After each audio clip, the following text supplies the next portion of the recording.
Jaz sem zelo vesela v glavnem, da se spet srečamo na prenosu veščin. Tokrat gostimo Roberta Lešnika, ki je oblikovalec avtomobilov, ne kar katerihkoli avtomobilov, ampak vodja oddelka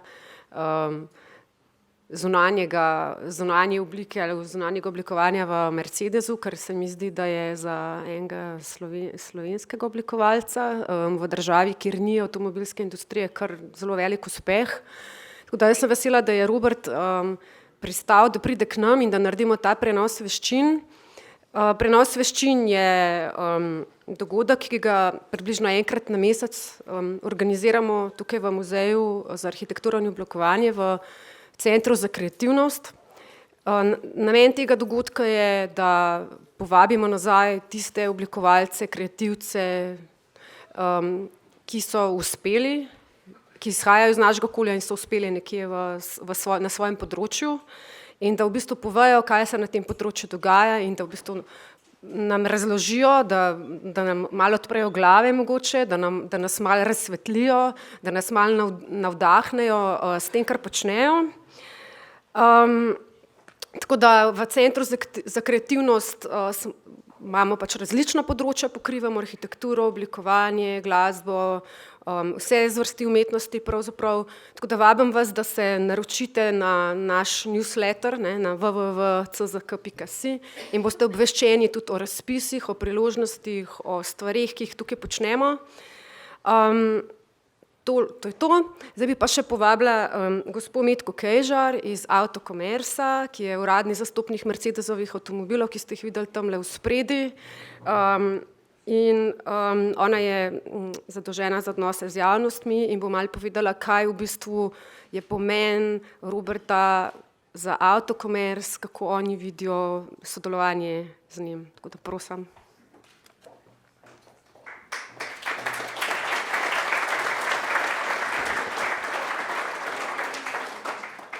Lep dober večer vsem skupaj. Želela bi si, da bi tale dvorana bila še 2x, 3x večja, da bi lahko vsi, ki so si danes želeli biti tukaj tudi bili. Izredna čast me je doletela, da lahko povem nekaj besed o Robertu, za katerega verjamem, da je vsak od vas o njemu že vsaj nekaj v medijih prebral. Pa vseeno jaz upam, da ne bo hud name, da bom izdala danes pa par stvari, ki jih pa ne pove tako pogosto. Roberta sem spoznala nekje manj kot 10 let nazaj, takrat sem na Avtokomercu upihnala že 8. svečko, on pa je svojo pot začel, prišel je z drugega avtomobilskega podjetja in verjamem, da se sam ni niti zavedal, kakšna prihodnost ga čaka. V bistvu, kaj bo s svojim delom pripomogel oziroma predstavil ne samo vsem nam v Sloveniji, ki smo na njega neizmerno ponosni, temveč tudi v svetu, predvsem pa v Daimlerju, kjer dejansko danes vodi že oddelek, ki šteje več kot 100 oblikovalcev. Sam se predstavi, da je strog, pravi, da je izredno tehnično podkovan, pravi, da je zahteven. Vse to je tisto, kar o sebi zelo skromno pove.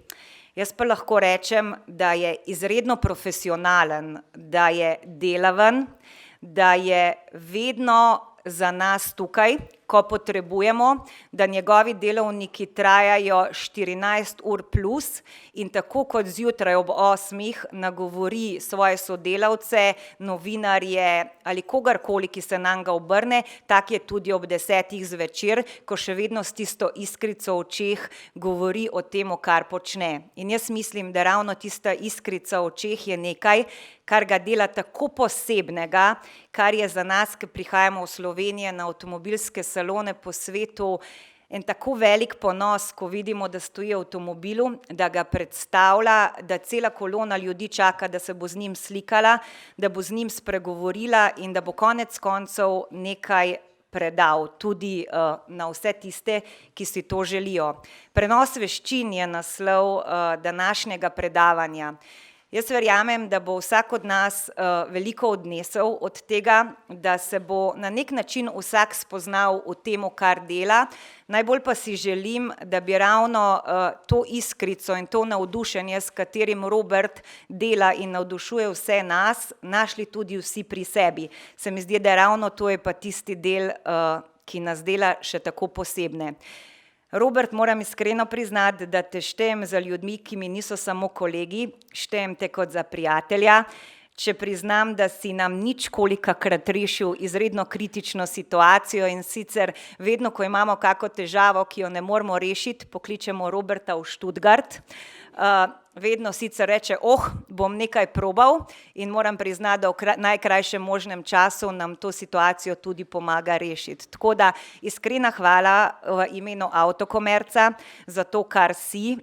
Izredno smo ponosni, da si danes tukaj, vedno znova, ko prideš, se čudim, koliko ljudi se želi s tabo pogovoriti in seveda tudi upam, da to v letošnjem letu ni tvoj zadnji obisk. Zdaj pa želim eno krasno uro in pa seveda potem, da boste vsi skupaj imeli trenutek tudi z Robertom.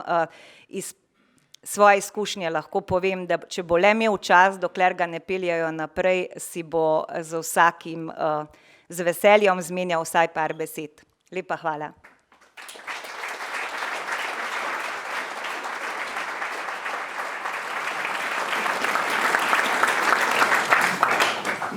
Ja, dober večer. Hvala, Metka. V bistvu nismo smela, o čem bomo se danes govorili. Hvala za vse, kar si delala. Ne vem, če je vse res, ampak okej. Čisto, kar ste si stop, pa ne vem, kot na to. Glavnem, hvala Mika tudi za povabilo.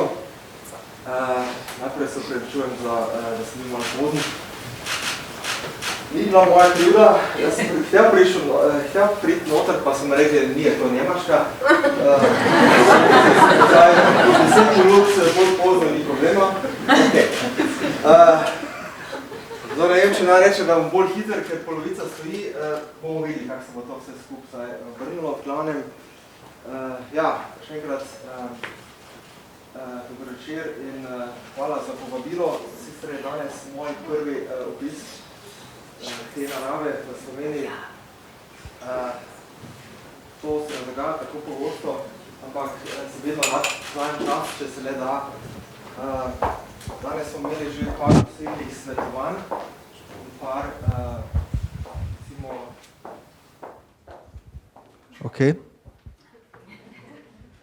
Danes smo imeli že enih par osebnih, tako imenovanih osebnih svetovanj z par zelo zanimivimi ljudmi, ki so imeli zelo zanimive ideje. Lahko priznam, da dobim podobnih idej oziroma mi pri Mercedesu recimo vsak teden najmanj eno. Kljub temu mislim, da v današnjem času mogoče 90% vseh teh idej praktično na koncu bo ostale le ideje, ampak če le, kaj pa vem, kakšna malenkost gre dalje, je že potem to praktično dovolj in upam, da je danes par nasvetov, da bo padlo, oziroma da so padli na plodna tla. Mislim v vsakem primeru, da tudi v Sloveniji je definitivno ob vsakem času kar precej talentov, kar se transportation designa tiče. Prenos veščin je bil praktično naslov, ki mi je bil dan, tega se nisem sam zmislil. Imel sem probleme pri kljukicah, kljukice nisem našel na moji tastaturi. V glavnem, če se pogovarjamo o veščinah, potem v mojem primeru je to seveda recimo oblikovanje transportnih sredstev, se temu reče, oziroma konkretno avtomobilov. O tem bomo se danes pogovarjali.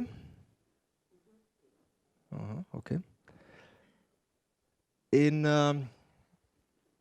seveda, oblikovanje avtomobilov, sam sem oblikovalec, uradno se temu reče diplomiran designer transportation design, glavni pogoj je biti kreativen. Mislim, da večina ljudi ni kreativnih. Večina ljudi, mislim, da je to en talent, ki je prirojen. Večina ljudi lahko le recimo izbere iz določenih predlogov tistega, ki jim je najbolj všeč. Če jim pa rečeš, naredi samega zase, po svojem okusu, potem večina reče, wow, tega pa ne znam. Ja, čisto konkretno, če govorimo o car designu, torej avtomobilskem oblikovanju, je tudi en recimo predpogoj, znati risati. To je mogoče tista posebnost avtomobilskega oblikovanja, vse druge vrste oblikovanja praktično tega niti ne potrebujejo. Lahko se izraziš na drug način, v tem primeru je to esencialno. Mislim, da je tudi to en talent, ki je nekomu prirojen, ali pa ne. Jaz konkretno sem že pač od malega recimo risal in čudno, to se je tudi podedovalo na mojega sina. Mislim, da se da naučiti tehniko, da se da naučiti dosti stvari o barvah, o perspektivah, ampak samega risanja mislim, da se praktično ne da naučiti.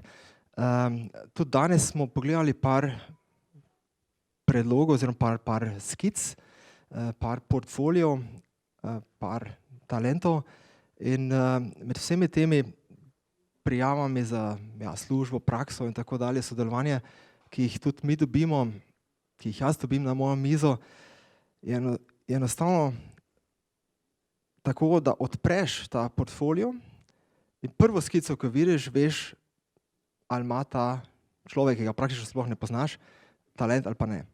To vidiš že na prvi potezi, lahko ima recimo 500 skic, 50 strani vezano v knjigo, portfolio in odpreš in vidiš, ali ima ta filik ali ne. To je neka posebnost avtomobilskega dizajna in mogoče, ja, to je to, kar ta car design dela mogoče tako posebnega. To je en relativno majhen svet, pravi se, da vsak vsakega pozna, čisto možno, večina ljudi na ključnih pozicijah, tudi osebno poznam, mogoče zato, ker smo skupaj študirali, mogoče, ker so, kaj pa vem, samo 2-3 šole, na kateri se to sploh da študirati, oziroma ker so potrebe tako majhne. Metka omenila, da imam v mojem centru tri oddelke konkretno in vse skupaj približno 110 ljudi, od tega, to ni bilo res, Metka, so dizajnerji, 100 jih ni, ampak je jih mogoče 25 oblikovalcev. Vsi ostali so tisti, ki recimo, kaj pa vem, inženirji oziroma projekt menedžerji, ki skrbijo, da oblikovalci enkrat pridejo do konca, ker ne, če bi oblikovalca pustil oblikovati, potem bi oblikoval brez konca. Seveda, ker nikdar nisi zadovoljen, ampak še vedno v petek greš domov, prideš ponedeljek, pa imaš novo idejo.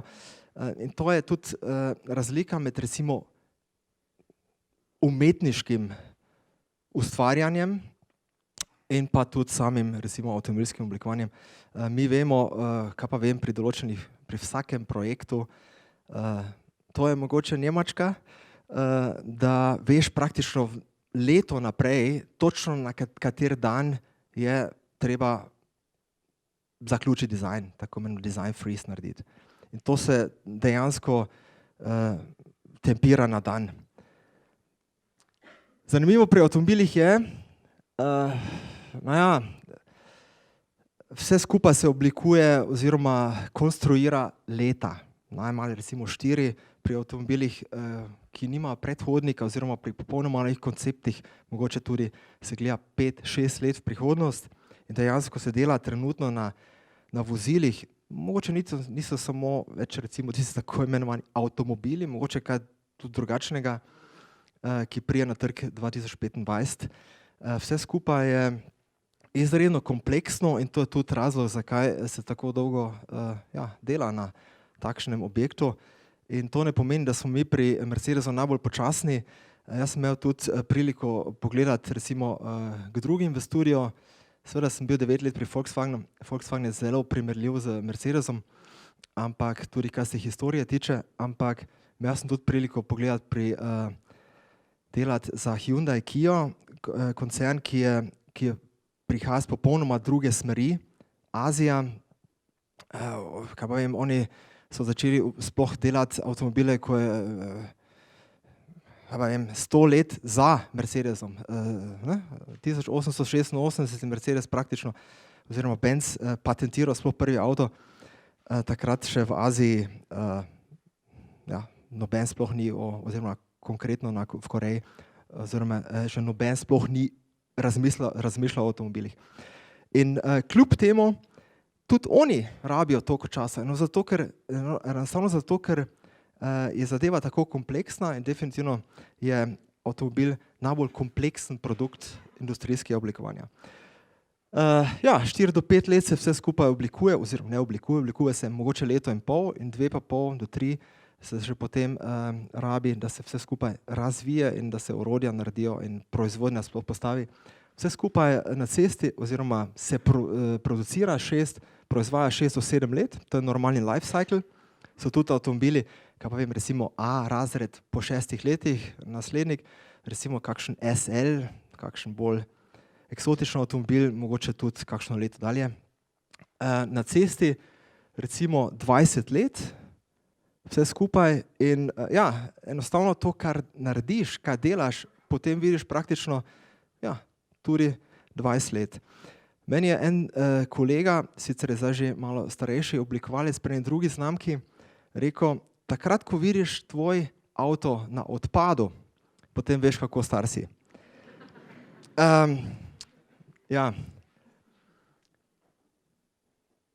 Kot rečeno, pogoj za vse skupaj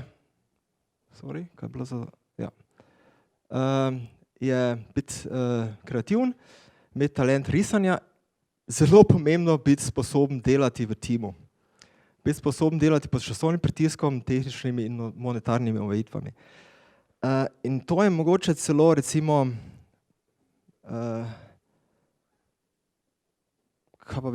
moja dobra lastnost, recimo to, kar znam. Mogoče zato, ker sem študiral strojništvo, mogoče zato, ker ne verjamem inženirjem, če rečejo, da to ne gre, da to ne funkcionira. In to je to, kar je v tem biznisu tako posebno. Enostavno govorimo o milijardnih investicijah in če ta avtomobil, ki potem na cesti 20 let ni pravi oziroma se ne prodaja oziroma se proizvodnja prej konča, se je že tudi zgodilo, tudi pri nas, tudi pri drugih, da se razvija avtomobil in ne zadene tega recimo zeitgeista, tega okusa, tega trenutka. Potem je pač to seveda problem. In problem je tudi seveda, če jaz kot recimo odgovoren za, ne samo za to, da avtomobili izgledajo atraktivno, ampak predvsem odgovoren za to, da na točno določen termin oddam, temu se reče data, podatki o avtomobilu. To pomeni, čisto enostavno povedano, mi začnemo z risbami in končamo vse skupaj z računalniškimi površinami, klas A se temu reče, in od teh površin, iz teh podatkov za vsak del na avtomobilu praktično potem dobavitelji naredijo orodja. In potem 3 leta kasneje gre to vse skupaj v serijo. In če vse skupaj laufa po načrtu, potem se bo to pač 6 let oziroma 7 let uspešno prodajalo. In problem je, če mi dizajnerji na tisti zadnji dan zaradi bilo katerega razloga nismo uspeli teh podatkov pravočasno oddati. To si lahko zamislite. Eksplodira atomska bomba, dizajn je kriv, da 4 leta kasneje tako imenovani start of production ne začne pravočasno, ampak da se worst case celo premakne. To pomeni delati pod časovnim pritiskom. Recimo enih par oziroma določeni ljudje pod časovnim pritiskom težko delajo, mogoče moja prednost, da me to ne moti. Ok, povedal bom tudi z par stavki, bom orisal svojo osebno, lastno pot, ki je mogoče posebna, mogoče tudi zato posebna, ker prihajam ravno iz Slovenije. Seveda, kot rečeno, vedno sem rad risal, ok, check. Srednja strojna šola, enostavno, recimo, druge variante ni bilo. Električno šolo bi lahko delal, pa ekonomsko, mislim, da več praktično sploh ni bilo na voljo takrat. In sem se pač odločil za strojništvo, kar je bilo definitivno dober move, dobra poteza. In, ker se pravim, od te izkušnje še danes živim, oziroma to me še vedno pomaga, in definitivno ena prelomnica v mojem, recimo, na moji profesionalni poti je bila revija Avtomagazin. Zdaj ne vem, če to še obstaja. Še obstaja, ok. V redu, jaz ne čitam več, ampak takrat sem, enostavno, ker nič drugega ni bilo. Ne? In to sem pred kratkim našel v arhivu. To sliko imam že od takrat leta 1999 pred očmi in to je bil članek, ki je bil takrat decembra 1999 objavljen v Avtomagazinu z naslovom Tretja dimenzija. Predstavili so nič posebnega, eno drugo znamko.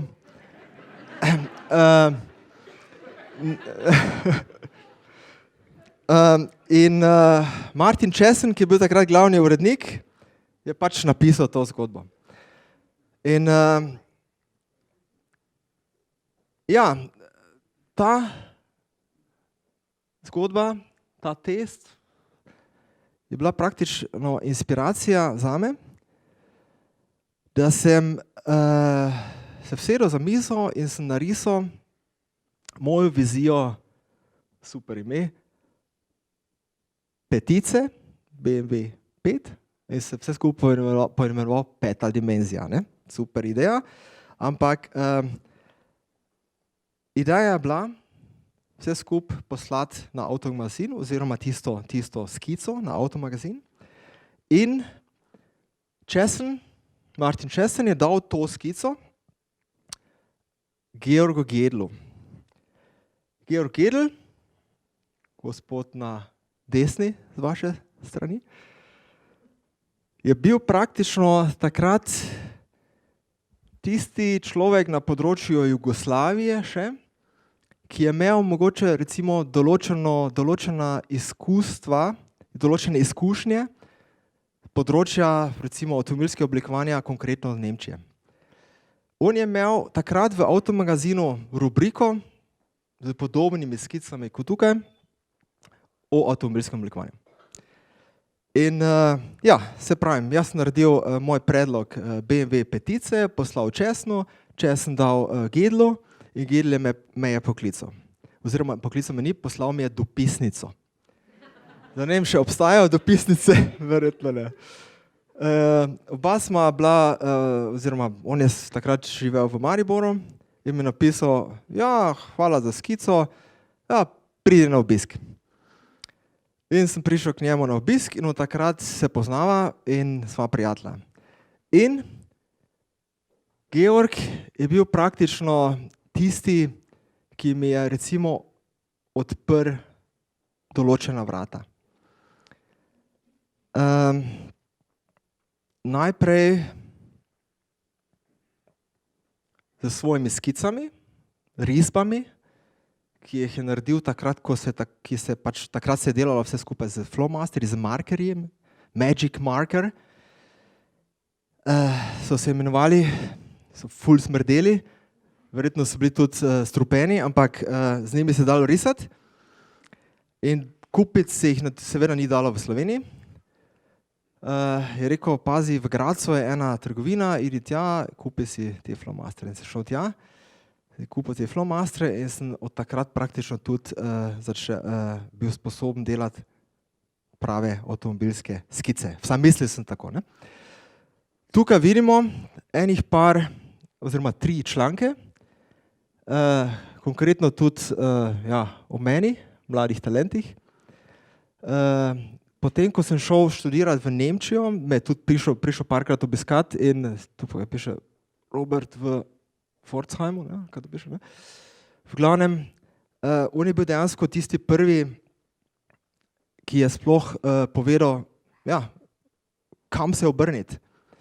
On je bil tisti, ki je rekel, da obstaja šola, konkretno v nemškem Pforzheimu, blizu Stuttgarta, kjer se da avtodizajn študirati.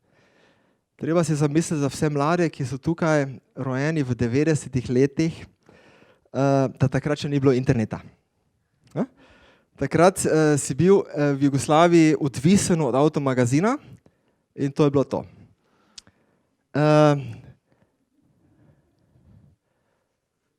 Seveda, že takrat je bilo vprašanje, kje sploh študirati, kje se izobraževati, kje postati avtomobilski oblikovalec.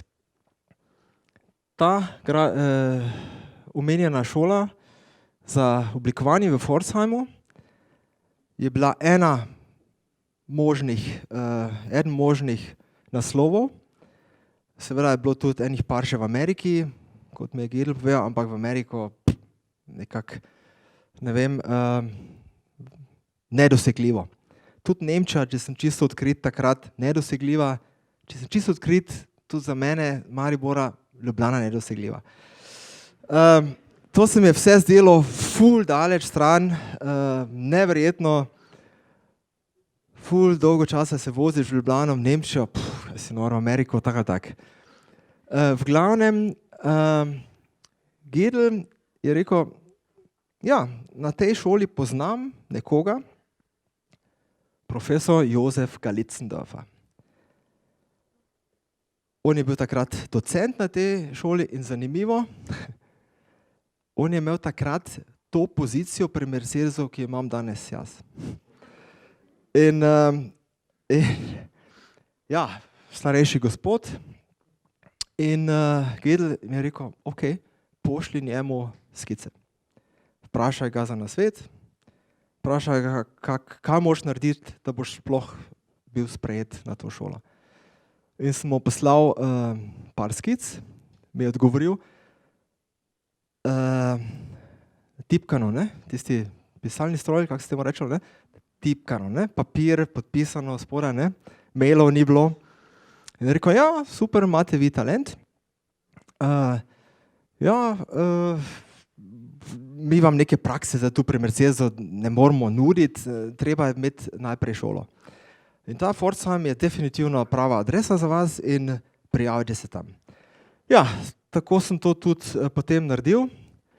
Ok, da sem prej 3-krat v Ljubljani neuspešno opravljal izpite, o tem danes ne bomo govorili, ampak dejansko mi je potem tudi uspelo v Pforzheimu. Čisto tako oprobo, 120 je bilo prijavljenih, od 120 sem jaz bil edini, ki ima maksimalno število točk, slučaj. Čisti slučaj.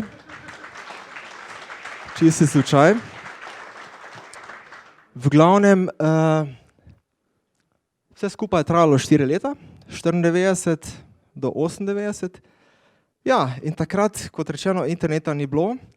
Edini vir informacij, v tem primeru Slovenija Avtomagazin, v Nemčiji Autobild, Autozeitung in tako dalje, so bile pač te avtorevije in takrat se je vse skupaj še delalo, risalo na roko. To so bile skice, risbe, konkretno znanega, precej znanega umetnika. Zanimivo je, da to recimo narejeno z airbrushom.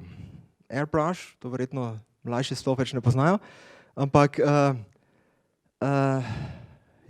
sprej in ja, mislim, da je super skica. Danes se to dela vse na računalniku, praktično danes, če pogledaš na kiosku revije, vidiš na vsaki naslovnici retouch, Photoshop, praktično sploh ne veš, ali je to pravi avto ali ni pravi avto.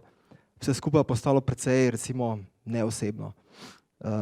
To so bile skice, ki so imele podpis, da so bile super tipične za tega Delusi, mu je bilo ime, takrat umetnik, ki je delal za te avtomobilske revije.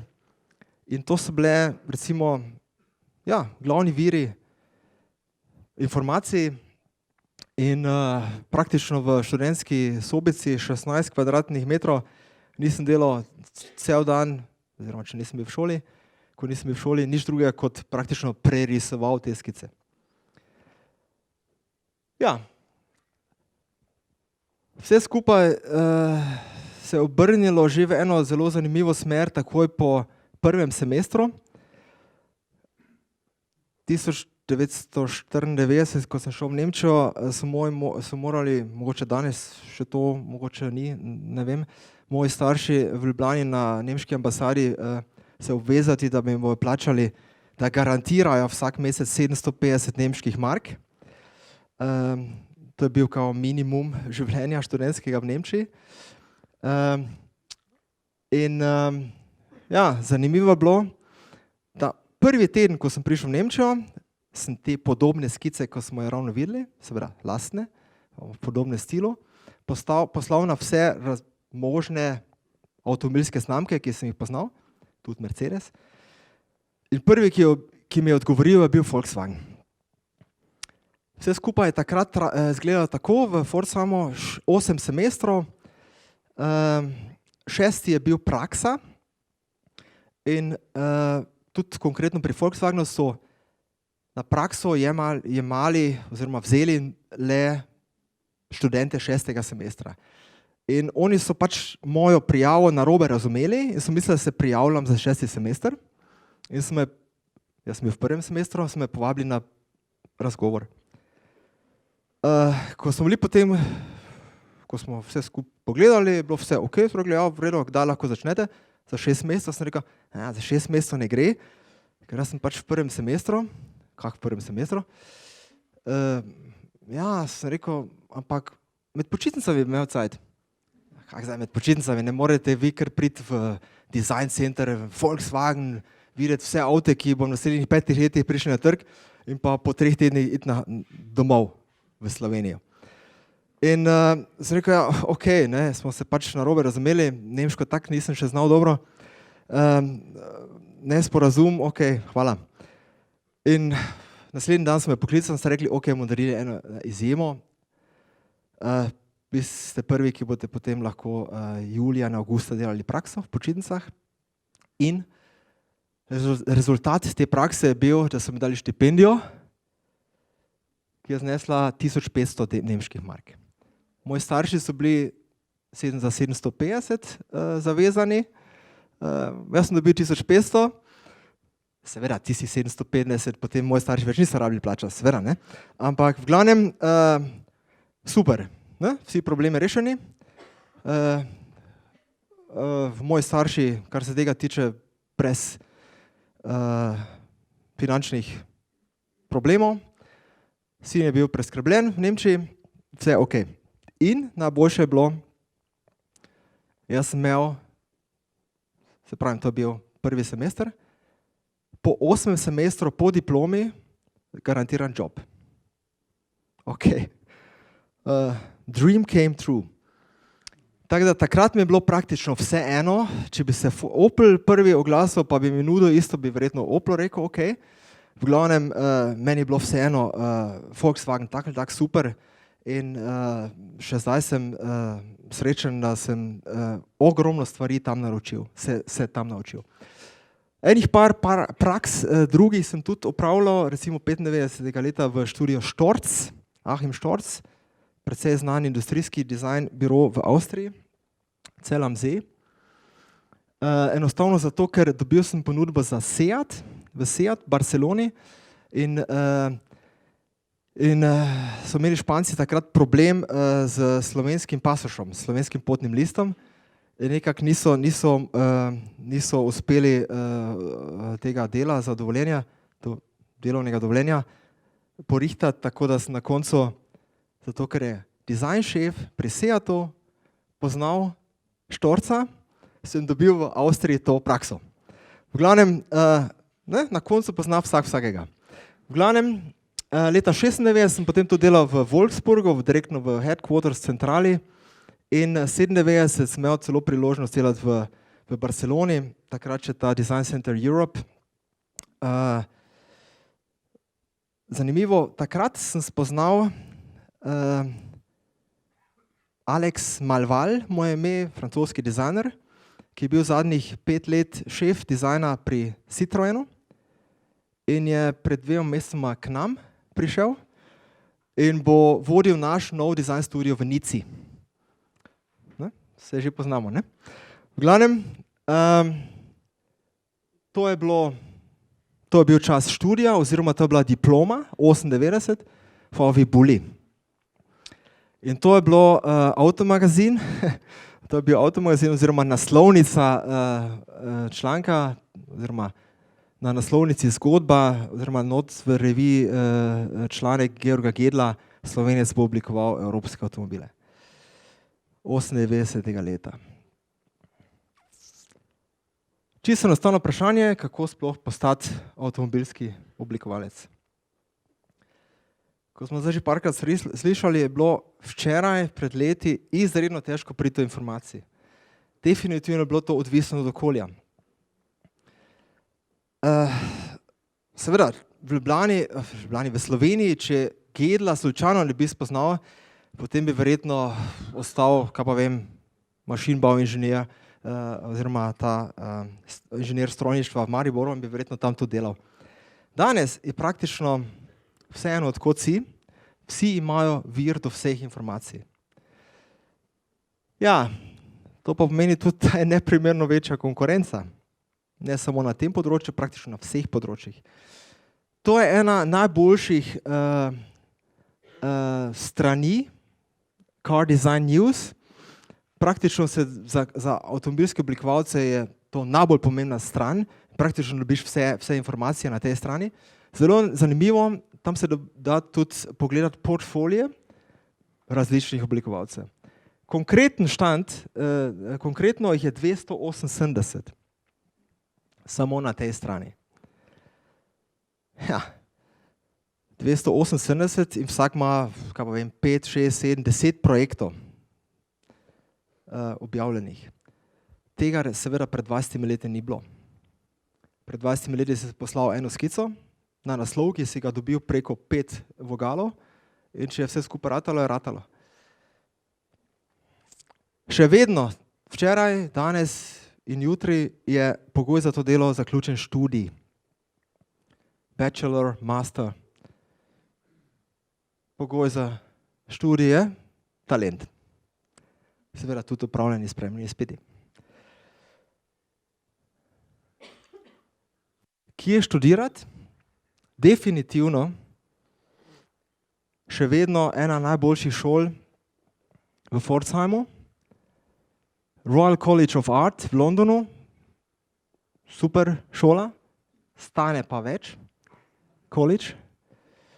Art Center Pasadena, to je najstarejša šola nasploh.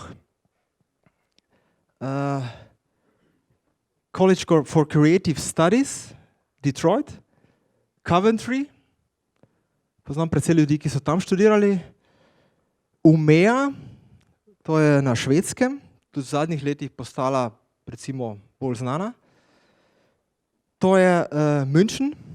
V Münchenu se da tudi študirati avtomobilski dizajn, tudi precej ljudi v tej industriji, ki so tam študirali.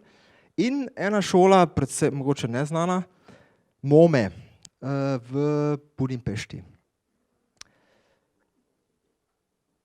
Tam jaz predavam, čisto slučajno. Čisto slučajno. Enostavno zato, ker je vse skupaj, ja, enostavno že imamo tradicijo tega sodelovanja. Smo imeli pred kratkim, mislim, na 15. obletnico, jaz vse skupaj delam, sem prevzel od mojega predhodnika, zdaj mogoče 6-7 let. In grem s 2 kolegoma, ta pa še en drug, gremo vsake recimo 4 tedne, 5, kako se izide, na Madžarsko. In svetujemo študentom, delamo projekte 2-krat na leto, zimski in letni semester. Zimski semester je krajši, se dela vse virtualno, vse in data. In poleti imamo več časa, praktično od februarja do julija, delamo tudi te clay modele. Tudi mi njih sponzoriramo, dobijo material od Mercedesa in pošljemo tudi modelarje.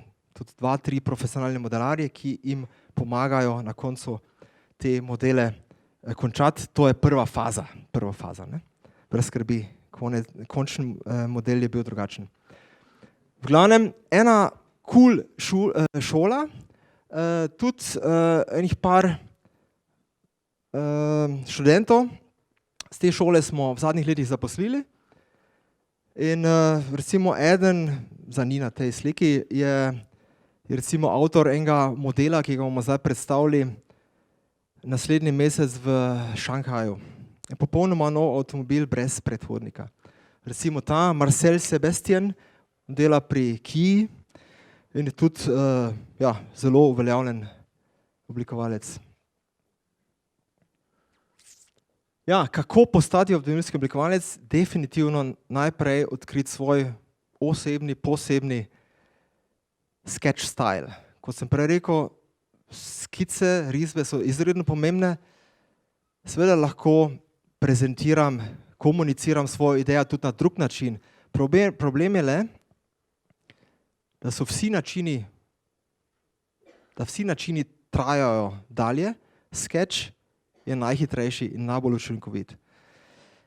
Kot prej rečeno, sem tudi jaz na začetku praktično prerisoval skice in rabiš kar nekaj let, da odkriješ svoj stil. Enostavno en stil, ob katerem več ne razmišljaš, kako rišeš. Enostavno se koncentriraš na formo. In tu je en primer, recimo ene skice, ki nastane v 10 minutah. Ta skica je recimo zelo efektivna. Praktično vsak modelar, ali je CAD ali je clay modelar, je sposoben z te skice narediti model. In to je tudi cilj skice. Če je bil ta model izbran. Lahko si predstavljate, da recimo z mojim šefom Gordon Wagena recimo vsake 3-4 tedne se dobiva ob sobotah. V sobotah se praktično je studio prazen, pri nas se ob sobotah ne dela. In si čisto v miru pogledamo recimo določen projekt, 200 skic, 300 skic. Mi imamo eno prezentacijsko halo, P1, prezentacion 1 se temu reče, velika je 50x30 metrov. V tej hali si pogledamo avtomobile. So tako imenovane drehscheiben, kjer se avtomobili obračajo in lahko z distance pogledaš. In lahko si predstavljate, ta hala je polna, vse 4 stene so polne z skicami. In to je delo recimo 2 meseca pa pol, odvisno od projekta, dizajnerov globalnega Daimler dizajna. To pomeni ne samo Nemčije, tudi advanced design. Dizajnerji sodelujejo pri določenih projektih v Kaliforniji, na Kitajskem oziroma kmalu tudi v Nici. In potem praktično zberemo iz tistih 2D, dvodimenzionalnih skic, tiste, ki imajo največ potencijala. In seveda 200 skic, vse skupaj se recimo reducira na, kaj pa vem, recimo 8 po 1:4 modelov, torej v merilu 1:4. In potem vzame praktično modelar to skico in jo prenese v 3D, v plastelin. Oziroma se naredi recimo računalniški model ali pa še par drugih primerov, čisto odvisno od projekta.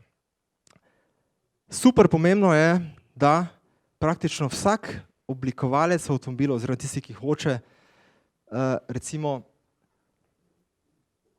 sodelovati v konkurenci.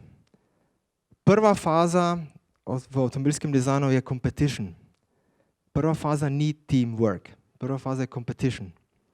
Šele potem, ko izberemo en predlog, en avto, en model, je teamwork. Na začetku vsak dela zase. In ideja je imeti tudi različne študije po svetu, da dobiš različne ideje. In seveda, če imaš probleme z risanjem, potem boš seveda imel handicap pri predstavljanju svoje ideje, ker gre se za idejo, ne gre se za risanje. Risanje znaš, ker imaš talent. Ok. Jaz sam sem si postavil praktično v življenju vedno cilje. Čisto slučajno 5-letne cilje. In na začetku je bil moj cilj študirati. Potem je bil cilj dobiti službo. In potem, ko si v službi, se pot praktično sploh začne. Navadno nočeš ostati do pokoja, do penzije na istem mestu in vedno znova risati iste avte. Navadno ne. V glavnem, ja, prvi korak po študiju dobiti delo, ok, check. 1998 aprila sem začel delati v Wolfsburgu na severu Nemčije, tukaj od Maribora 1050 km, do Maribora 1050 km, precej daleč. Začel sem kot junior designer, to je praktično najnižja pozicija. Ja, kot rečeno, sketch competition in praktično si eden od mnogih in predstavljaš svoje skice. Naslednji cilj je, da nekdo, konkretno tvoj šef, izbere tvojo skico. Ok, šansa ni velika, ampak moj cilj je bil vedno narediti eno skico več kot drugi. Cilj je bil iti iz 2D v 3D. To pomeni, da bo tvoja skica zbrana in da bo modelar prenesel v model. Pravim, skica samo pot, recimo, da je samo pot do modela. Model je dosti bolj pomemben. 1:4 model ni nič drugega kot skica v 3D, ampak je le pot do 1:1 modela, torej naravni velikosti. Kot avtomobili, ki jih danes vidimo na parkirnem prostoru, le da so iz plastelina. Prelečeni so za srebrno folijo in izgledajo recimo z 10 metrov kot približno ok avtomobili. Ampak so precej rough. In moj prvi projekt, kateri je bil recimo zbran in je vse te korake preživel in celo prišel do na koncu tako imenovanega go with one, to pomeni, da se zbere konkreten avto, je bil Golf 5. Moj avto ni bil zbran, zbran je bil takrat mojega kolega Mark Lichte, ki je zdaj šef dizajna pri Audiju. Kot rečeno, vsi poznajo vse, ne? Vse. V glavnem, ampak kljub temu je bil super projekt, super izkušnja, ker sem imel kot začetnik priložnost delati praktično že v prvem letu na 1:1 modelu. In to je dream vsakega oblikovalca. Dream ni sedeti tam in skicirati, to je le pot do dela na modelu. Ja, potem sem imel tudi priložnost za en projekt iti še enkrat po diplomi v ta center v Barceloni In to je tudi prednost velikih koncernov, internacionalnih studij. Kot rečeno, kmalu odpiramo ta Nica studio, v Kaliforniji imamo enega in tudi v Beijingu. In to je seveda super. Dobiš izkušnje, delaš na popolnoma drugačnih drugih različnih projektih in to si lahko privoščijo le recimo večje znamke. Manjši studiji, ki nimajo, manjše znamke, ki imajo le nekaj avtomobilov v portfolio teh studijev oziroma toliko studijev seveda nimajo. 2005 sem imel priložnost delati v Design Center California, Santa Monica, Volkswagen Audi Group. In potem postaneš enkrat, če dobro delaš, senior designer. To še ne pomeni nič, edino da dobiš malo več denarja. Drugače pa še vedno tam sediš in rišeš avte. Edino da imaš na vizitki gor napisano senior designer. Ampak drugače to ne pomeni nič. Nimaš nobene Personalverantwortung, torej ne vodiš nobenega tima. Ja, najbolj pomembno je kot začetnik, da dobiš čim več 3D modelov. Čim več izkušenj, 2D versus 3D, večja firma, več projektov, več možnosti. Tako da ta prva stopnja, ta prvi korak pri eni veliki znamki kot Volkswagen z veliko produkti je bil seveda definitivno good move. Ja, kot rečeno, vsi skupaj so v competition, vsi oblikovalci, vsi studiji, približno se od tistih več 100 skic zbere 10 1:4 modelov oziroma 10 daten CAD modelov. Od tega se naredi recimo 2 do 4 1:1 in na koncu se zbere en. Vse skupaj je precej kompleksno, vse skupaj tudi precej dosti politike. Ne? Tako da moraš imeti trdo kožo. Ja, in potem, če vse skupaj funkcionira, postaneš lead designer. Lead designer pomeni spet nič. Edino, da imaš drugo vizitko, piše gor lead designer, boš bil spet malo več denarja. Drugače pa še vedno sediš pa rišeš. Problem je, da si že tukaj mogoče, kaj pa vem, par let na istem mestu, za isto mizo, pod isto lučjo in vsako leto prihajajo novi, bolj kreativni dizajnerji. Problem je, če recimo v 5 letih, če nisi več konkurenčen, to je potem problem. In to je verjetno tudi glavni razlog, zakaj recimo velika večina vseh avtomobilskih oblikovalcev nikoli v življenju ne naredi nič. Nič, kaj bi šlo v serijo. Mogoče eno platišče, mogoče eno ogledalo. Ampak 90% vseh oblikovalcev ne naredi avtomobila. Ja, tako pač to je, ne? Ok. Jaz sem imel srečo, da je bilo drugače. Definitivno en najbolj zame osebnih projektov je bil Volkswagen Passat. In treba, prej sem rekel, da se naredi 1:1 modelov, 2 do 4 danes. Takrat, to so bili časi, verjetno bilo denarja do tam gor, je bilo vse eno, koliko modelov se naredi, smo jih pri Volkswagenu naredili 10. 10 1:1 modelov, tega danes več ne dela noben. To je praktično ekonomski suicide, tega več ne dela noben. V glavnem, od teh 10 in 1:4 modele sploh ne štejem, ne? Od 10 1:1 modelov je bil dejansko zbran moj predlog. Ferdinand Piech, takrat Hartmut Vakus, glavni šef dizajna, sta zbrala moj avto. Tam ni nobenega imena zraven, tudi sam ne prezentiraš, to tvoj nadrejeni prezentira, ampak dejansko go with one je moj dizajn zmagal. To je seveda nekaj posebnega.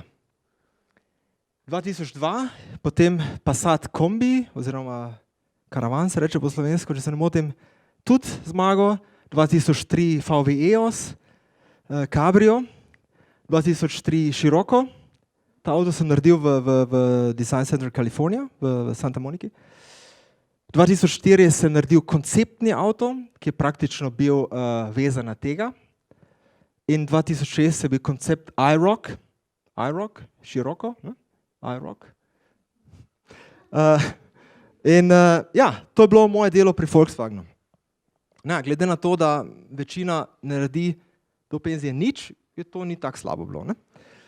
V glavnem,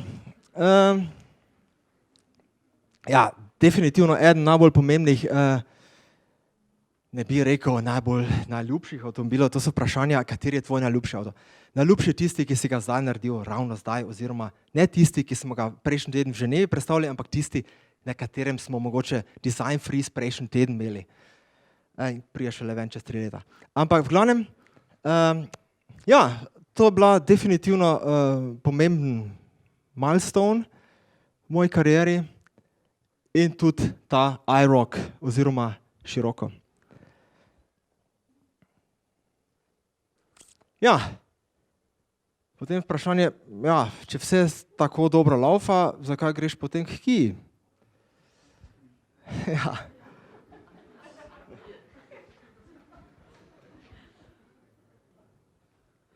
Moja žena je bila drugega mnenja, ne? V glavnem, ja, Wolfsburg na severu Nemčije ni v bližini jezer, ni v bližini planin. Moja žena prihaja z juga Nemčije, z Bodenskega jezera, voda, planine. V glavnem, gremo v smeri jug, smer jug. Kia Design je ravno 2008 odprl novi studio v Frankfurtu, v centru mesta, super cool studio. In najbolj pomembno pri vsem skupaj je bilo, da sem praktično dobil drug položaj, torej naslednji, potem lead designerov, design manager, to je praktično prvi položaj, kjer imaš tudi personalverantwortung, kjer vodiš tim. Pri nas so timi najmanj 5 do 10 ljudi in team leader, temu se reče pri nas konkretno E4, ampak v vsaki drugi firmi je drugače, v glavnem design manager, team leader. To sem postal praktično takrat s tem prehodom k Kii. Kia je bila sicer cool, vse je bilo v redu, tudi mesto, v katerem smo živeli, Wiesbaden, super, tudi moji ženi je bilo všeč, ampak je bil drug razlog, zakaj smo se odločili iti k Mercedesu. Zato, ker je 2008 septembra prevzel mesto glavnega šefa dizajna pri Mercedesu Gordon Wagener, ki sem ga spoznal leta 1997 pri moji praksi pri Volkswagenu. Vsak pozna vsakega. V glavnem, on je delal takrat 1 leto pri Volkswagenu in je potem šel k Mercedesu in seveda tam naredil kariero, zdaj je glavni Chief Design Officer. In takrat je prevzel od predhodnika Peter Pfeiffer, je bil predhodnik, odgovornost za Mercedes Design. 39 let je bil takrat star, najmlajši Mercedes Design šef vseh časov. In glede na to, da smo se že nekaj let poznala, je pač rekel, pridi, in sem prišel. Ja, še bližje Bodenskemu jezeru. Torej, bolj južno ne gre. Tudi Porsche je bolj severno, sicer samo 5 km, ampak je bolj severno od Sindelfingna, tam, kjer sem zdaj. In problem je, če zamenjaš kot dizajner design job oziroma firmo, ne veš, kaj te čaka, ko priješ noter. Ne veš, enostavno ne veš. Se pravi, čez 3-4 leta pridejo produkti na cesto, ti vidiš konceptne avtomobile, si lahko misliš, ok, delajo to in to. Problem je, če ta konkretna dizajn filozofija v tem določenem času, v tej določeni firmi ni po tvojem okusu oziroma obratno, potem zna biti to problem. Enostavno si ti določen tip in ustvarjaš, kaj pa vem, po tvojem osebnem okusu. Seveda se prirediš znamki, seveda znaš misliti strateško, read between the lines, veš približno, kako gre, ampak kljub temu tvoj karakter je tudi na skici. Problem je, priješ v firmo, vidiš avtomobile, ki prijejo na trg čez 3 leta, pa si misliš, oh shit. To ni to, kar mi je všeč in s tem se ne morem identificirati. Večina v tem primeru po krajšem času tudi spet zamenja firmo. Zato je te fluktuacije kar precej v tem biznisu. Ja, jaz sem imel mogoče spet srečo, da sem prišel noter 2009, januarja. Ja, se pravim, 3 mesece prej je šef prevzel, Gordon Wagena, krmilo, in mi smo rabili potem celo leto 2009, da smo praktično, mi smo rekli, we start from ground zero, z nule, da definiramo avtomobile oziroma kompletno dizajn filozofijo naslednje generacije vseh Mercedesov. In mi se prvi dan nismo vsedli za mizo in začeli neke kaj pa vem, random sketches delati. Mi smo dejansko zelo analitično plan naredili. Ta plan se je imenoval Sensual Purity. Šele kasneje, 5, 6, 7 let kasneje smo to komunicirali tudi v javnosti. Na začetku bi to le en tool za nas, dizajnere. Mi smo pogledali prihodnost, preteklost, ta znamka Mercedes ima heritage, najboljšega, največjo zgodovino in smo se recimo orientirali na najbolj, temu rečem, sensual shape, 300 SL Gullwing iz leta 54, SL, the most beautiful sport car of the century. In ta avto je pure sex. Stojiš za avtom, ob avtu, spred avtom in praktično ni nobenega robova, nobenih linij, enostavno zato, ker takrat nismo bili sposobni delati linij iz pleha. V glavnem, vse skupaj izgleda izredno okroglo, sensual. In to so tiste pure emotion. Stojiš pred avtom, seveda vsi stanejo od 1,5 milijona dalje, ampak stojiš pred avtom, pa se ga ne moš nadgledati. In to je bil praktično cilj za naslednjo generacijo. Ja, to smo definirali takrat 2009, čisto slučajno. Je bilo tako, je bil takrat čas krize. Jaz sem začel 11. januarja 2009, zakaj ne 2. Zato, ker je bilo takrat pri Mercedesu tako imenovani Kurzarbeit. Skrajšano delo. Ja. V glavnem, zakaj? Zato, ker v začetku 2009 praktično Mercedes ni prodal nobenih avtov več. Kriza, tudi drugi več ne? Ok, čez 3 mesece več ni bilo krize, ampak točno takrat, ko sem jaz začel, jaz ravno zamenjam firmo, ziher job pri Kiji, pa grem riziko Mercedesu in super kriza. Ok, najboljše na vsej zadevi je bilo, da prijem jaz januarja v studio, 11. Moj šef je bil takrat Gordon Wagener. Gordon Wagener je bil takrat, sicer ne moj direktni šef, ampak naš šef, je bil v Detroitu, Detroit Motor Show, in me je poklical in so ravno v studiu imeli 3 modele S razreda, S klase, najboljši avto, legenda, S razred. In S razred je bil ravno v zadnji fazi. Marca je bil Go With One. In januarja so še imeli 3 različne modele v studiu in on me pokliče in reče, sva se poznala, seveda, reče, ok, in kako se ti to zdi? Cool, novi avto, cool? Rekel, ja, so cool, ja. Rekel, da, pazi, midva se poznava, daj, povej mi ti, priješ noter, fresh eyes, kako se ti zdijo? Sem rekel, ja, so ok, ampak so nekako vsi 3 so čisto podobni, vsi nimajo statusa, so ful športni, ne vem, jaz gledam recimo na S razred drugače, rekel po telefonu, 10 sekund tišine. Rekel, ok, vzami model B, desno stran, vsak model ima A stran in B stran, vzami model B, B stran in naredi svoj predlog. Kako ti gledaš na S razred. Jaz sprejem naslednji teden. Ja, in v tem tednu sem naredil en predlog, ki je bil potem marca zbran. S razred. Ta S-klasa je bila potem marca imela Go It One. In tako dalje. Potem praktično kupé, v katerem smo danes slikali v Autokomerc studiu in tako dalje. Teh sploh nisem napisal. V glavnem, v tem trenutku je mogoče kariera bila, recimo tista, ki je, ja, te stopnice so bile te, ki so omembe vredne. 2011 sem postal senior manager exterior creation, to pomeni Abteilungsleiter, vodja oddelka.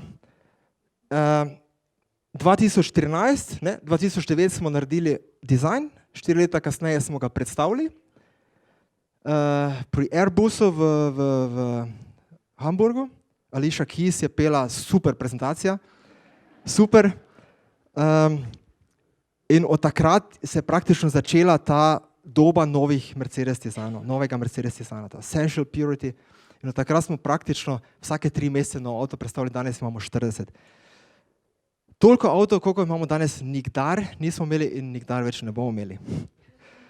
Ampak, ja, vse skupaj je pomenilo, da sem potem 2014 postal director exterior design in praktično vseh passenger cars, E2 se temu reče, E1 je moj šef.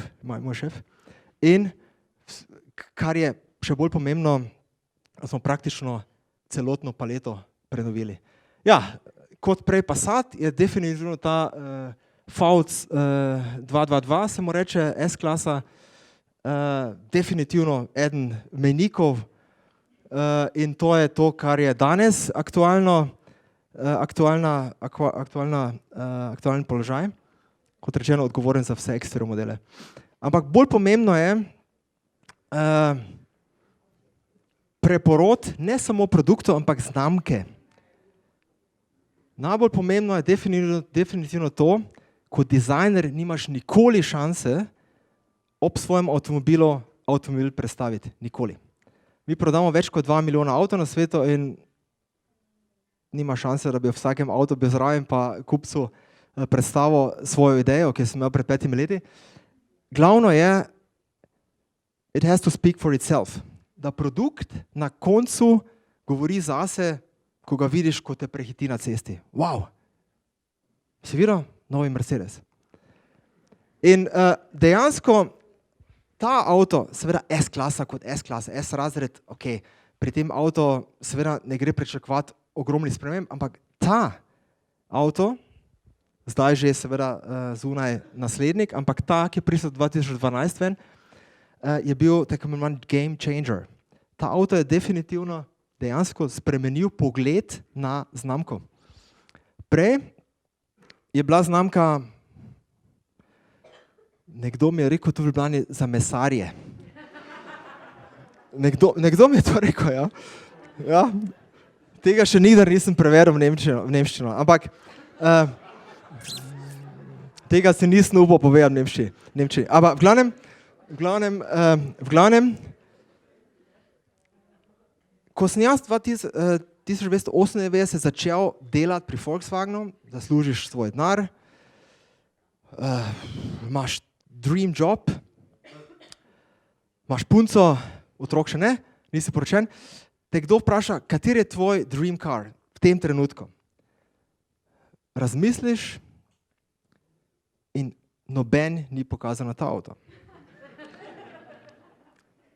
Ja, takrat je bilo to tako. Vsi so rekli, ja, mogoče BMW Draja, kupé, kaj pa vem, 3 serije kupé, ampak noben ni rekel A razred. Ja, in danes imamo s tem avtomobilom, oziroma CLA varianta od tega, 4-vratni kupé, smo dobili 70% novih kupcev. 70%. To je neverjetno. Danes je praktično z vsakim produktom, ki ga danes oblikuješ, praktično nemogoče dobiti 70% kupcev, ki prej sploh niso razmišljali o tej znamki. In to nam je uspelo s dizajnom. To je čist, recimo, šematsko pokazano, koliko avtomobilov smo imeli leta, recimo, med 2000 in 2010. Avtomobili pri Mercedes pri nas se delijo v različne platforme. MFA pomeni front wheel architecture, to so vsi s prednjim pogonom, torej A razred, CLA, B klase in tako dalje. MRA so avtomobili z zadnjim pogonom, torej C razred, E razred, S razred in vsi derivati, coupe in tako dalje. MHA, high architecture, so vsi SUV, GLE in tako dalje, GLS. MSA so športna arhitektura, to je recimo GT, SL. In electric vehicle architecture še nimamo nobenega. Ampak, ja, niso zanimive te številke, zanimiva je ta številka. Takrat smo imeli 23 modelov. 2010 do 2020 brez predhodnika 41 modelov. Ok, vsakega treba oblikovati. In za vsakega treba narediti competition, 200 risb, 10 1.4 modelov, 4 1.1 prodele in ga 4 leta razvijati. Vsak dobi po polovici life cycla, recimo 6 po 3 letih, tako imenovan facelift, ker je treba določene stvari spet na novo narediti. In vsak ima izredno kompleksno poglavje, žaromete. E razred recimo spreda 3 različne, zadaj 2. Po faceliftu na polovici life cycla narediš spredaj najmanj 2, zadaj 1. To pomeni vse skupaj najmanj 5-6 žarometov za avto. Vsak avto ima recimo 15 platišč, da o interiorju o drugih detaljih sploh ne govorim. Zato vse skupaj traja 4 leta. V glavnem, 41 modelov in to smo naredili z našim timom v zadnjih letih. Ok, rezultat je bil 2009, nas je ravno, ko sem jaz prišel k Mercedesu, Audi prehitel. Čisto slučajno, ampak mi smo si zadali cilj z našim takrat še vedno šefom upravnega odbora, Dita Ceče. Naš cilj je 2020 postati številka 1 v tem premium segmentu. To nam je uspelo 2016. Takrat, ko smo se 2009 ta cilj zadali, praktično noben ni verjel v to. Ampak seveda cilji morajo biti visoki in smo rekli, ok, se do 2020 je še dovolj časa, bomo videli, ne? V glavnem, definitivno nam je to uspelo z novimi modeli in z novim dizajnom. Kje se vse skupaj praktično naredi? Najbolj pomemben design center je definitivno naš headquarter v Sindelfingen, blizu Stuttgarta. In ta center oziroma ta dizajn je razdeljen na 5 centrov. Advanced design, Steffen Köhl, moj kolega, vodi ta center. To so praktično vsem spadajo vsi advanced studiji po svetu, ki sem prej omenil, Kalifornija in tako dalje. Jaz sem odgovoren za exterior design, interior design, Hartmut, UX pomeni user experience, torej vse, kar je digitalno znotraj. And design brands and operations. Brands pomeni commercial vehicles, torej Actros, vsi ostali V-klase, Vito, X-klase, tudi X-klase, spada pod commercial vehicles, sta pick-up in smart. Zakaj? Zato, ker prvič smart nima toliko produktov in drugič commercial vehicles imajo ta life cycle drugačen. Če mi naredimo recimo po 6 letih nov A razred, oni naredijo po 12 letih nov Actros. In zato smo to združili praktično v enem centru. Del transformacije kompletne znamke oziroma uspeha je, da smo mi praktično si zadali cilj, da ne oblikujemo le avtomobilov, ampak praktično vse, kar kupec vidi, doživi. Vse, kar je povezano, tudi recimo ta zvezda, ne, je pred 10 leti drugače izgledala. Ja, recimo modre več niti ni, recimo te plakete na kolesih so lani postale črne. Ne? Tudi to smo spremenili. In to so mali detajli, ki jih praktično kupec oziroma na cesti vsak podzavestno opazi. Ja, pomembno je še vedno oziroma še bo bolj, seveda produkt, tega ne smemo zanemarjati, seveda, od tega živimo.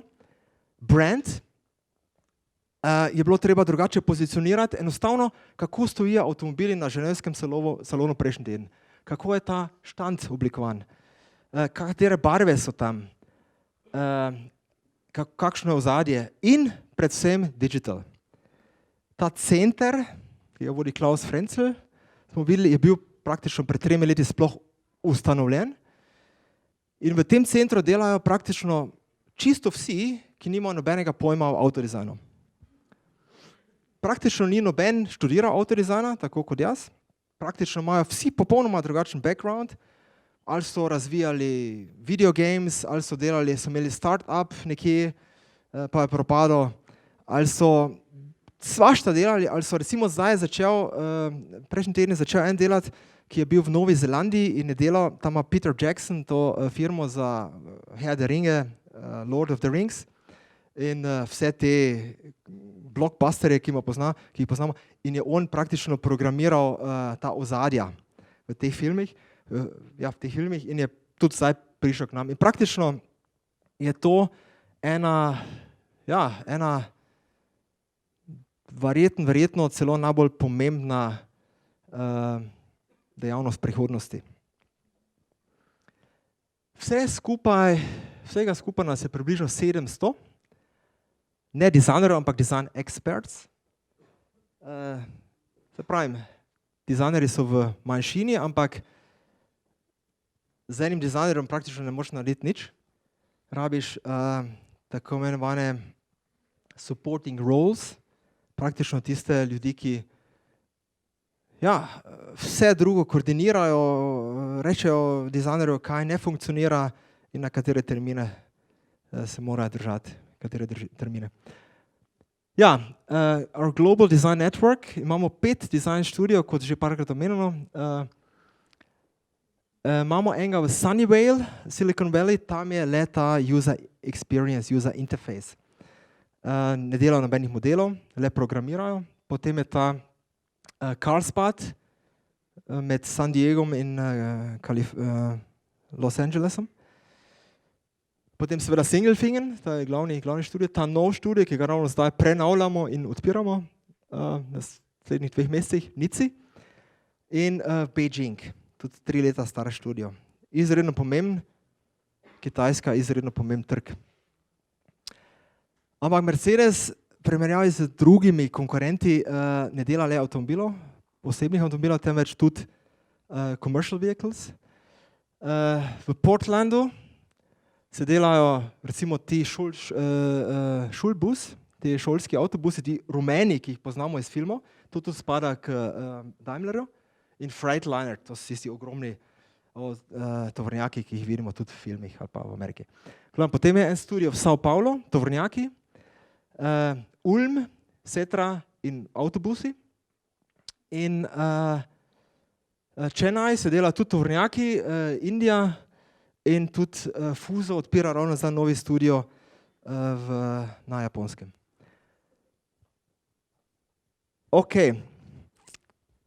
Del uspeha oziroma to, kar smo si takrat 2009 napisali na zid, je, da se mi praktično ozremo na to, kar je znamka vedno bila, the luxury brand.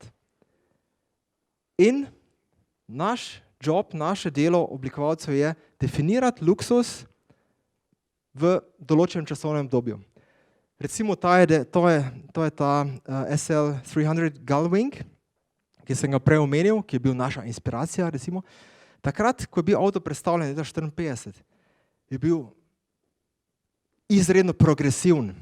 Je izgledal kot recimo spaceship, popolnoma drugačen od drugih. In če bi danes gledal ta avto, bi bil kot oldtimer, starodobnik. Ne moreš več tega avta točno tako narediti za jutri. Ampak takrat, ko je bil predstavljen, je bil praktično pred svojim časom. Cilj je seveda, da te avtomobile, ki smo jih včeraj oblikovali, da to dosežejo danes in ta avto je najbolj uspešen v tem segmentu. In to je koncept EQA, smo ga pred letom in pol pokazali, v eni podobni obliki tudi prišel v serijo kmalu. EQA. Ja, C je en drugi, ja, to pa A. V glavnem, ja, prav imaš. Ok, vse skupaj je seveda izredno pomembno, če imaš toliko različnih znamk oziroma toliko različnih produktov, da se dela pod eno določeno dizajn filozofijo. In vsa uspešna podjetja, ne samo avtomobilska, imajo svojo dizajn filozofijo. To je to, kar smo definirali 2009, sensual, pure, hot and cool, praktično govorimo o kontrastih. Emotion and intelligence. Brand experience je naslednji korak v tej filozofiji. Mi praktično, mogoče tudi znamke, ki so recimo bile v preteklosti in so potem umrle in smo jih ponovno reanimirali kot Maybach, da vse te 4 brands oziroma sub-brands definiramo na drugačen način. Mi smo edina znamka avtomobilska od vseh, ki si lahko privošči več različnih mask sprednjih delov. Večina sploh nimajo svoje prepoznavne maske. Večina jih nima. Je enih par, ki imajo, definitivno znaš narisati z par linijami in bo vsak vedel, to so 2 ledvički, kaj pa vem, Alfa, Scudeto in tako dalje. In mi smo edini, ki praktično imamo 4 popolnoma različne grile in vsak je takoj identificiran kot Mercedes. AMG, mi temu rečemo performance luxury, je grill, ki smo ga praktično imeli na enem SL modelu, temu se je reklo SL iz leta 1952, še celo pred tem Gullwingom, ki smo ga ravno videli, en predhodnik, ki je zmagal na dirki v Južni Ameriki Panamericana in temu grillu, te maski se reče Panamericana grill. Tega smo z novim GT-om uvedli pred 2 letoma in ga vidiš na 100 metrov. Izredno agresiven, velika poraba zraka, AMG. Vidiš na 100 metrov to AMG, performance car. Ultimate luxury, smo tudi pred kakim letom predstavili ta nov grill na Maybach S razredu. Zelo visok, ja, tudi s tem Upright Star, izredno uspešen avtomobil na Kitajskem, seveda. Mercedes, kot ga poznamo, in EQ, tudi EQC. Rekli smo, oziroma komunicirano je bilo, da bomo do 2022, to je praktično jutri, imeli najmanj 10 različnih modelov. In to je en paralelni svet, ki trenutno nastaja. EQ pomeni Electric Intelligence in je recimo sub-brand Mercedesa. Na koncu so vsi Mercedes, Mercedes AMG, Mercedes Maybach, Mercedes EQ. In tudi v tem primeru smo sprednji del, grill, masko, na nov način interpretirali. Večina novinarjev me vpraša, ko predstavimo tak avto, pa zakaj imate grill, masko, če pa ne rabite vstopa za zrak. Enostavno zato, ker Mercedes potrebuje obraz. Mercedes ima the greatest heritage in enostavno smo tudi poskusili oblikovati Mercedes samo z žarometi, brez maske. In zgleda popolnoma anonimno, kot, kaj pa vem, marsikatera druga znamka, ki nima tega heritagea, te tradicije. Ampak na koncu konca je to stvar okusa. Mi smo se odločili, da tudi če ne rabimo vstopa za zrak, da avtomobili Mercedesa rabijo obraz. Kako se definirajo te znamke? To je praktično tudi en internal tool, ki pomaga nam, našim oblikovalcem, oblikovati sploh takšen avto.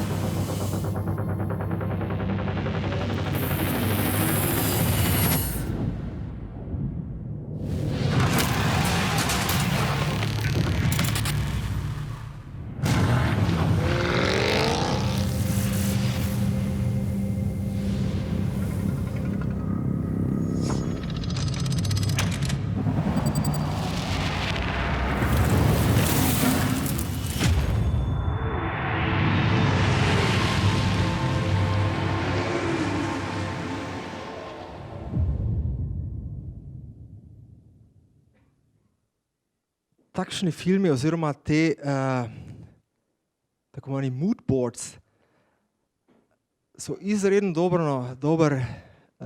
dobro orodje, ko začneš oblikovati avto, konkretno AMG.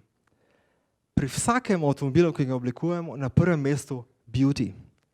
Mercedes ne dela skurilnih avtomobilov for the sake of it, ampak dela na koncu vse, kar delamo, naj bo atraktivno, naj bo beauty. Seveda drugačna interpretacija kot recimo pri Maybachu.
To so zadeve oziroma filmi, ki se tudi interno pri nas naredijo, oziroma tudi kakšna agencija to naredi. V glavnem zelo učinkovito in predvsem se vidi takoj recimo razlika.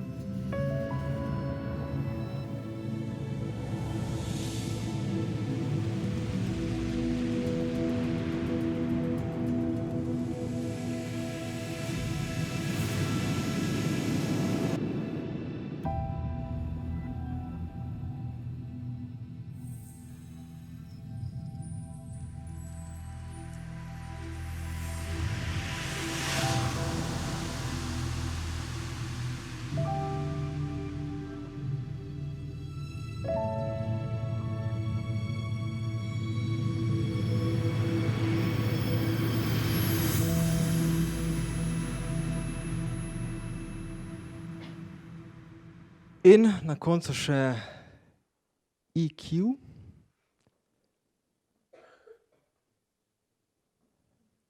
Progressive luxury.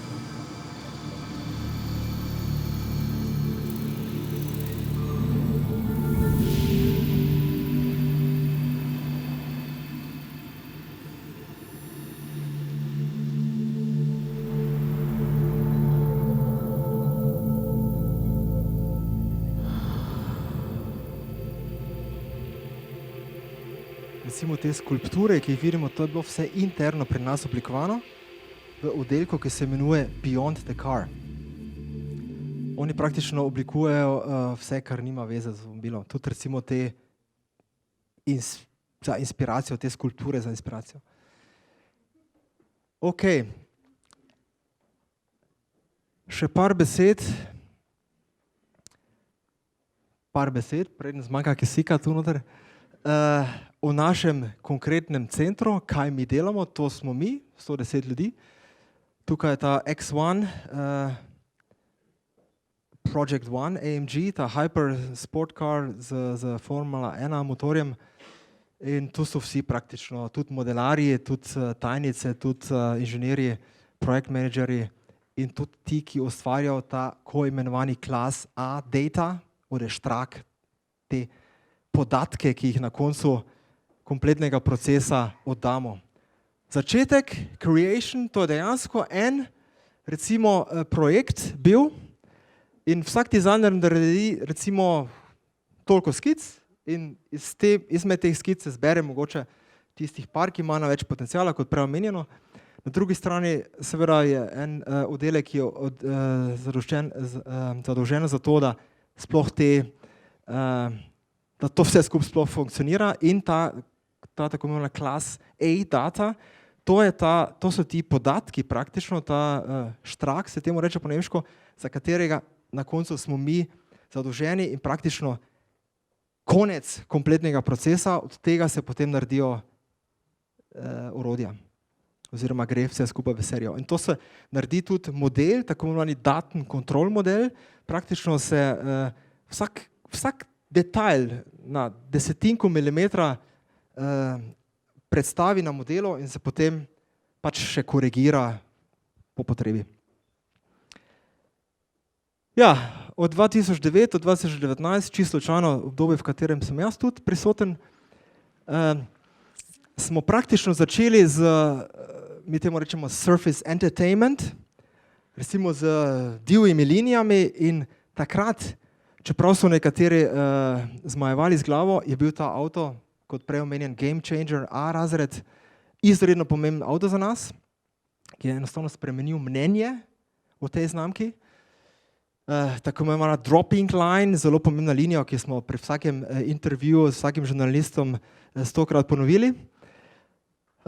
Potem se ta dropping line, recimo pri GLC-ju, še vedno aktualen, je bila malo manj padajoča nazaj, oziroma catwalk line, to so enostavna imena, ki praktično ne pomenijo nič, ampak pomagajo nam tudi navzven določene stvari fokusirati. In dosti bolj enostavno je, če predstaviš avto in fokusiraš na določene elemente in gre nekdo ven in potem o tem piše oziroma se spominja in se spomni mogoče dveh, treh detaljev, več ne. In ta catwalk line je zelo pomembna linija pri konkretno E-razredu oziroma konkretno en ganz clean and pure car, to je E-klasa coupe. Praktično smo danes edini, ki ima avtomobile brez linij. Ravno prejšnji teden smo predstavili novega CLA-ja v Ženevi in popolnoma clean avto. In to je tudi to, kar naredi ta naš dizajn tako poseben, da to ni mainstream. Vsi drugače delajo linije, vsi drugi delajo linije, samo mi ne. Okay, včasih to pomeni, da si edini na napačni smeri, včasih pa pomeni, da si edini, ki gre prvi po določeni poti. Ja, to je bila ta evolution. Se vidi, da so flehe, površine postale vedno bolj clean, oziroma so trenutno clean. In zadnji stavek praktično, the next big thing is, to je to, kar smo vedno delali. To je 6. generacija C-klase, to je 10. generacija E-klase, to, kar poznamo, to, kar stoji na parkplacu. Case so vse nove teme prihodnosti združene v eno poglavje, Connected, Autonomous, Shared and Electric. In praktično je to, kar bo definiralo dizajn, tudi dizajn avtomobile v prihodnosti. Ja, facit. Jaz sem par let v tem biznisu in mislim, da do zdaj mi še nikdar ni bilo dolg čas.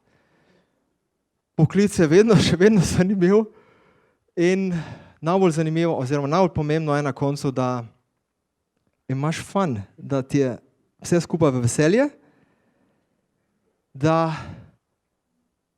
se peleš z Mercedesom v službo, sonce sije in se veseliš, da boš delal na modelu, ki prije na trg čez 4 leta.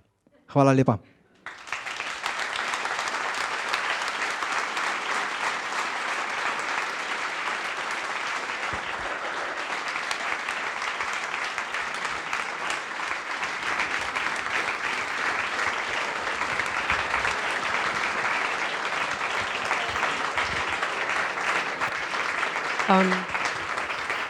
Najlepša hvala. A imamo tako še kaj energije za kakšno vprašanje iz publike?